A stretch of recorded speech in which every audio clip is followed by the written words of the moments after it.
പറ്റിയ ഒരു ഒരു ഒരു ഡ്രിങ്കാണ് ഈ പാലക്കാടൻ കരിക്ക് എന്ന് പറയുന്നത്.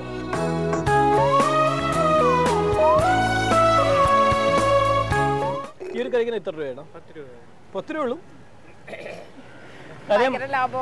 അതെ, എറണാകുളമായിട്ട് ബന്ധപ്പെട്ടുള്ള അങ്ങോട്ടുള്ള സിറ്റികളിൽ എനിക്ക് തോന്നുന്നു ഇത്രയും വലിയൊരു കരിക്കിന് ഒരു മിനിമം 15-20 രൂപ ഉണ്ടാവില്ല. കാര്യം ഇത്രയും നല്ല മധുരമുള്ള കരിക്കും അതുപോലെ ഇത്ര വലിപ്പവും ആവശ്യത്തിന് വയറ് നിറയാനുള്ള വെള്ളവും ഇതിനകത്തുണ്ട്. ഇത്രയും വലിയൊരു കരിക്കിന് ഈ ഒരു മിനിമം 15 രൂപ. പിന്നെ അത് മാത്രമല്ല, ഈ പാലക്കാട് വന്നു കഴിഞ്ഞാൽ ഈ ചൂടുണ്ട് നിങ്ങൾക്ക് നോക്കിയാൽ മനസ്സിലാവും. ഈ റോഡിന്റെ 2 സൈഡും ഫുള്ളായിട്ട് കരിക്കും അതേപോലെ തന്നെ കരിമ്പും അല്ലേ. ഇത് രണ്ടുമാണ് ഈ ഒരു റോഡിനായിട്ട്, ഈ കോട്ടമൈതാനിക്ക് സൈഡിലുള്ള റോഡിനായിട്ട് ഫുള്ളായിട്ടുള്ളത്.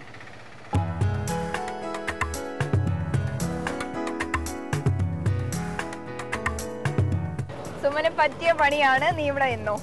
ഇവിടെ നിൽക്കല്ലേ? നീ പോവാണോ? അതെ.